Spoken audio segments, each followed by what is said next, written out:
साथियों नमस्कार। दिल्ली का राजा केजरीवाल पूरी तरह लपेटे में आ गया है। ये अपने आप का ढोल कितना ही पीटता रहे कि मेरा मतलब ये नहीं था और मेरा मतलब वो नहीं था, लेकिन दिल्ली में जहर के मामले में ये चारों खाने चित हो गया है। चुनाव आयोग ने जिस तरह चुनाव आयोग के 5 सीधे सवालों के ऊपर इसने जिस तरह से भड़ास निकाली है, मैं बड़े करोड़ शब्दों में कह रहा हूँ, ऐसा लगता है जैसे चुनाव आयोग ने केजरीवाल का बलात्कार कर दिया हो। फड़फड़ा रहा है, पागल हो रहा है बिल्कुल। उसके रिएक्शन देखिए आप, बताऊंगा आपको वो भी। आयोग के सामने कल इसने जो जवाब दिया उसमें केवल अमोनिया का रोना रोया। उसमें अमोनिया बहुत था जी, उसमें अरे भाई अमोनिया था तो चुनाव आयोग ने सीधे सीधे सवाल कर दिए। 5 सवाल। क्या सवाल थे सुनिए जरा। यमुना के पानी में किस तरह जहर मिलाया गया, ये साबित करो। सबूत मांगे उन्होंने। किस मात्रा में कौन सा जहर मिलाया गया। भाई तुम्हारे पास एक्सपर्टाइज तो है ही ना, ये जहर मिला दिया जी, तो बताओ किस मात्रा में कितना जहर मिलाया गया और किस तरह पता लगाया गया। ये सवाल बड़े तीखे सवाल थे उसके। और किस तरह पता चलाया गया जिससे तुम कह रहे हो कि नरसंहार हो सकता था। पानी में जहर कहाँ पाया गया, एग्जैक्ट लोकेशन बताओ कहाँ पे पाया गया। चलो एक जब पिन पॉइंट नहीं कर सकते, लेकिन आसपास की जगह तो बताओ कहाँ पाया गया। जल बोर्ड के किस अधिकारी ने इस जहर की पहचान की और कैसे पता लगाया उसने कि जी पानी में जहर है। जिस इंजीनियर को ऐसे जहरीले पानी को रोकने के लिए लगाया था उसने कैसे काम किया, उसकी वर्किंग बताइए आप, कैसे काम किया उसने। केजरीवाल के पास कोई संतोषजनक उत्तर नहीं था और ऐसा कहा गया कि इसके ऊपर 3 धाराएं लगाई चुनाव आयोग ने। पहली बार लगाया गया ऐसी धाराएं। भारतीय न्याय संहिता की धारा 196 लोगों में शत्रुता फैलाना, धारा 197 राष्ट्रीय एकता को हानि पहुंचाना और धारा 353 जनता को गुमराह करने के लिए इसके ऊपर कार्रवाई हो सकती है और 3 साल तक की जेल हो सकती है। अगर 3 साल की जेल हो गई तो फिर तो लंबे जाएंगे ये। विधानसभा भूल जाओ, मुख्यमंत्री भूल जाओ, किसी भी राज्य का। केजरीवाल बस इन सवालों में भड़क गया। उसका जो स्टेटमेंट सुनिए आप, क्या कहा उसने। चीफ इलेक्शन कमिश्नर को तो मतलब उसने इस तरह से बेइज्जत किया है। फिर कहते हैं कि संवैधानिक संस्थाओं पे बीजेपी ने कब्जा कर रखा है। अरे तुम संवैधानिक संस्था की क्या इज्जत करते हो। आप सुनिए जरा उसने क्या कहा है। कहता है चीफ इलेक्शन कमिश्नर राजनीति कर रहे हैं और उसने चुनौती दी कि आपको अगर राजनीति करनी है तो दिल्ली की कोई सीट पे भी इलेक्शन लड़के दिखाओ। मतलब तुम कहो और तुम्हें जो सुप्रीम कोर्ट के जज अगर फेवर कर रहे थे, हम उनसे कहते हैं तुम बाहर आके निकल कर लोकसभा का इलेक्शन लड़के दिखाओ, वो तो कभी नहीं आते। तुम इनको चैलेंज कर रहे हो। ये आगे कहता है कि chief election commissioner Rajiv Kumar retire होने के बाद अपने लिए नौकरी तलाश कर रहे हैं। हाँ, चंद्रचूड़ भी तलाश कर रहा था, है ना, इसे सब पता है। और नौकरी तलाश कर रहे हैं इसलिए राजनीति कर रहे हैं। इतिहास उन्हें कभी माफ़ नहीं करेगा। देखिए कितनी बड़ी बड़ी बातें, जैसा बहुत बड़ा नवाब हो। चुनाव आयोग को जितना इन्होंने बर्बाद किया है उतना किसी ने बर्बाद नहीं किया। वाह जी वाह, क्या सर्टिफिकेट दिया है। खुद अपने लिए ईमानदारी का सर्टिफिकेट लेते हैं, चुनाव आयोग को ये सर्टिफिकेट दे रहे हैं। आयोग ने जिस तरह की भाषा लिखी है वह भाषा चुनाव आयोग की नहीं है, फिर किसकी है भाई। मोदी की भाषा है वो। ये मतलब कहना चाह रहा है ये। हमारे पास यमुना के पानी की 20 बोतलें हैं, 3 चुनाव आयोग को भी भेज दूंगा, वो पी के दिखाएं इसको। ये चैलेंज कर रहा है भाई। सवाल इस चीज़ का खड़ा होता है कि जब तुम्हारे इंजीनियरों ने जहर वाला पानी रोक दिया, उसमें पानी पे जहर, बिना जो पानी आया वहाँ से हरियाणा से उसमें जहर है ही नहीं। फिर तुम कौन सी बोतलें लिए घूम रहे हो, कौन सी बोतलों का पानी पिला रहे हो, उसमें तो जहर है ही नहीं।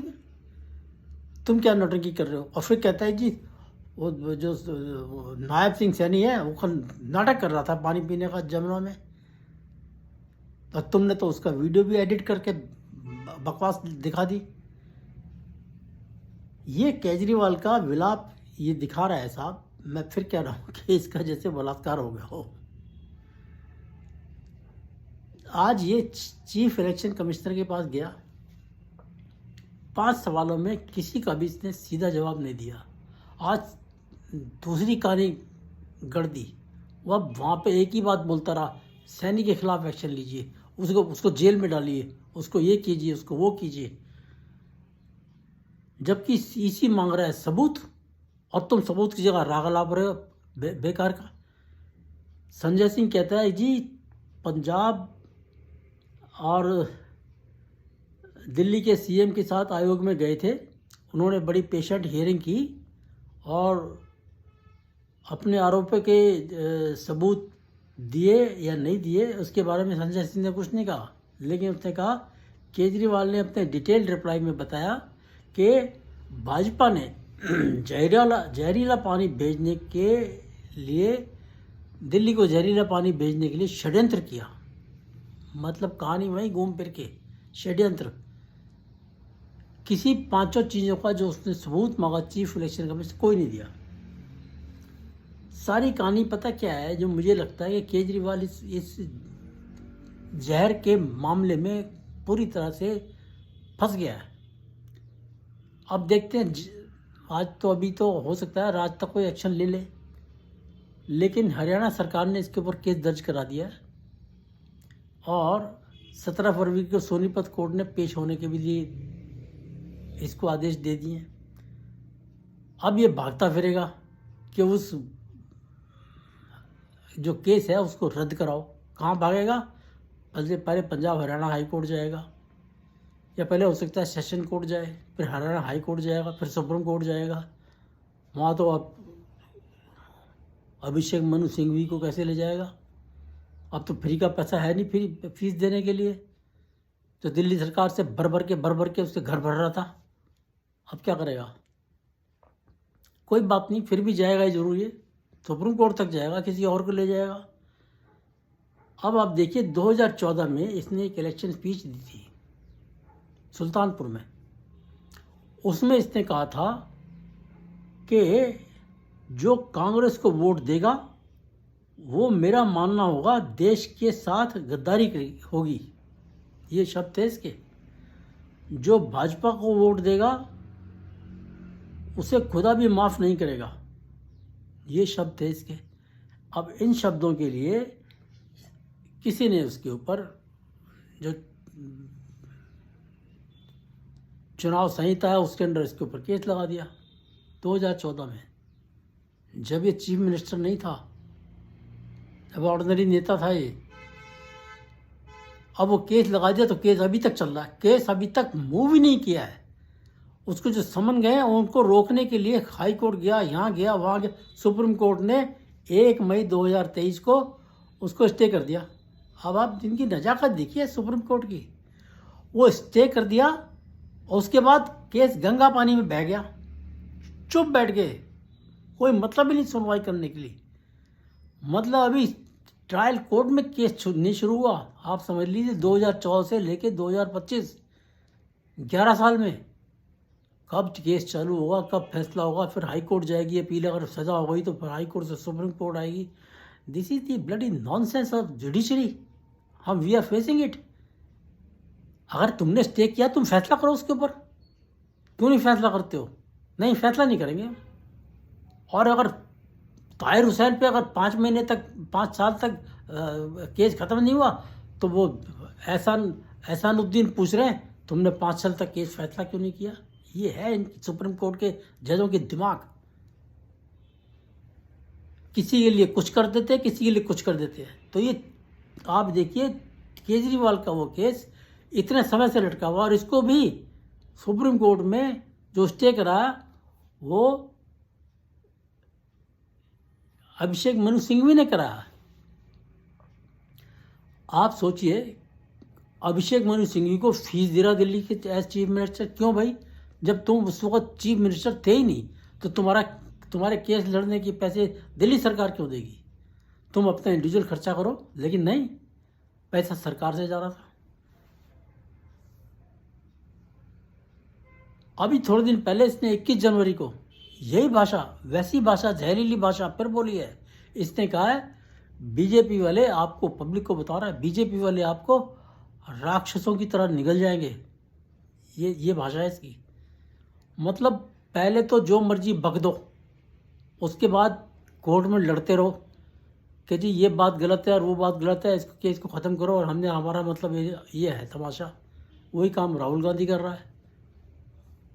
बेलगाम बोल देता है, फिर कहता है जी ये तो मेरे को बोलने की आज़ादी ख़त्म कर दी उन्होंने। अब लगता है कि केजरीवाल दिल्ली चुनाव में चारों खाने चित हो गया है। आप देखिए, अपनी पूरे दिल्ली में तो क्या प्रचार करेगा, अपनी नई दिल्ली की कॉन्स्टिट्यूशन में ये रैली नहीं कर रहा, मीटिंग नहीं, वो भाषण नहीं दे रहा वहाँ जाके। वहाँ पे भी डर लगता है। ये हालत है इसकी। आपको मैं, इसने अभी क्या किया है देखिए, कहाँ से इतने लोग बुलाए हैं। आपको याद होगा, रावण को जब एहसास हो गया कि भगवान राम की शक्ति क्या है, तो उसने अपने माल्यवंत नाना जी से कहा कि जी मैंने तो चारों दिशाओं से राक्षस बुला लिए हैं मदद के लिए, क्योंकि शत्रु की शक्ति हमने जो सोची थी वैसी नहीं, बहुत ज़्यादा है। अब पिछले 3 चुनाव में, 2013 में, 15 में, 20 में, इसने किसी को नहीं बुलाया कि जी मेरी आके मदद करो। आज किसकी को न्योता भेज दिया? ममता बनर्जी को। ममता बनर्जी भेज रही है अपना शत्रुघ्न सिन्हा, और पकड़ लिया किसको? अखिलेश यादव को। और किसको न्योता भेजा है? लालू यादव को। सब आओ भाई, मैं लुट गया, बर्बाद हो गया, मेरे को बचाओ। ये है, ये बुलाया रावण की तरह से इसने सारे के सारे मदद के लिए। आज राहुल गांधी और केजरीवाल आपस में लगे हुए हैं। केजरीवाल कह रहा है जी कांग्रेस इलेक्शन तो जीतने से मतलब नहीं उन्होंने तो उनका तो लक्ष्य है मेरे को हराना है। अब चाहे उससे बीजेपी जीत जाए, वो तो जीतने वाले नहीं कांग्रेस वाले। तो ये सीधे सीधे आरोप लगा रहा है वो। और फिर कांग्रेस के वो अपने बोल रहे हैं, राहुल गांधी कह रहा है गंदा पानी पिलाता है ये। भाई अभी कितने महीने हुए हैं चुनाव हुए लोकसभा के?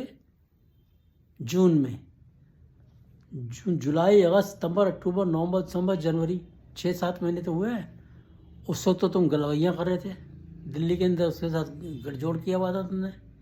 कैसे कर लिया था? फिर तलाक हो गया, एक जगह तलाक हो गया, एक जगह गठबंधन हो गया। एक जगह मतलब पंजाब में गठबंधन नहीं था, दिल्ली में गठबंधन था। ये कहाँ का तरीका हुआ? और कल को 8 फरवरी को चुनाव नतीजे अब तो सामने दिखाई दे रहे दीवार पे। केजरीवाल गया, फिनिश्ड। लेकिन अगर एक 0.1% भी आप समझ लीजिए कि अगर ऐसी स्थिति बनी कि ये दोनों मिलकर सरकार बना पाए, कांग्रेस और आप पार्टी, दोनों एक दूसरे को चाटने लगेंगे। अभी एक दूसरे को गाली दे रहे हैं। ये हिंदुस्तान की राजनीति आज ये हुई है। लेकिन करते रहो। मगर अब बात स्पष्ट है, आज पता नहीं क्या एक्शन लेते हैं वो। अगर उन्होंने इसको 48 घंटे के लिए कंपेनिंग पे रोक लगा दी और साथ में ऑर्डर कर दिया, वो जो पुलिस केस है BNS का, वो इस चुनाव प्रचार में रोक लगाने के अलावा है। वो दोनों, ये नहीं है कि दोनों में एक एक्शन होगा, दोनों एक्शन हो सकते हैं।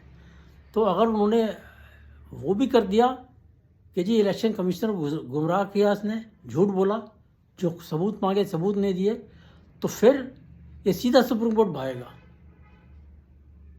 जबकि जाना हुआ हाई कोर्ट पहले, मामला दिल्ली का है, लेकिन पहले भागेगा वहाँ पर और वो कर देंगे स्टे, 4 दिन का स्टे लगे, 4 हफ्ते का स्टे लगा देंगे, मामला हो गया ख़त्म, इलेक्शन निकल जाएगा। और ये काम हो सकता है दिल्ली हाई कोर्ट भी करे, जबकि इनको करना नहीं चाहिए, ये हो जाएगा लंबा। ये इसको मेरा अपना अनुमान है कि 48 घंटे क्या 24 घंटे के लिए तो उसको इलेक्शन कमीशन घर में बिठाएगा ही बिठाएगा। और इसने आज एक शब्द और बोला है चुनाव आयोग के लिए। मैं सोचता हूँ कि उसके अगर मैं दिल में जरा सी भी, राजीव कुमार के दिल में जरा सी भी प्रतिशोध की भावना हुई तो इसको छोड़ेंगे नहीं वो। ये कहता है chief election commissioner chose to hound me, hound करना हो रहा है, जैसे एक शिकारी कुत्ते को शिकार ढूंढने के लिए पीछे लगाता है, ये होता है हाउंड करना। ये ऐसे ऐसे शब्द इस्तेमाल करेगा चीफ इलेक्शन कमिश्नर के लिए। इतनी इज्जत है इनके दिल में, एक संवैधानिक संस्था है वो।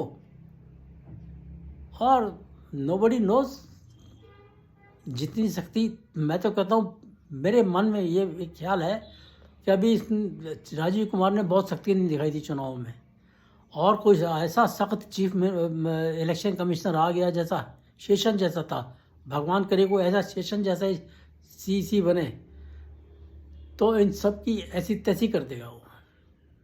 अगर शेषन चीफ इलेक्शन कमिश्नर होता आज, तो ये जो बांग्लादेशी और रोहिंग्या करोड़ों की संख्या में वोटर बने बैठे हैं ना, ये कब के बाहर हो गए होते। इन लोगों ने बना रखे हैं ये अपने वोटों के चक्कर में। और हो सकता है कभी कोई ऐसा चीफ इलेक्शन कमिश्नर आ जाए जो सबसे पहले प्रायोरिटी में इस काम को देखेगा। चलिए, आज की इसकी जो गाथा है ये मैं यहीं समाप्त करता हूँ। मेरा ख्याल है आपको सब कुछ ये मेरे कंटेंट्स पसंद आए होंगे। अगर आए हैं तो आप इसको लाइक कीजिए, शेयर कीजिए और मेरे चैनल को सब्सक्राइब कीजिए और सबको इसको सर्कुलेट कीजिए जितना ज़्यादा हो सके, और अपने कमेंट्स ज़रूर मेरे को दीजिए। नमस्कार, जय हिंद, जय श्री राम, भारत माता की जय।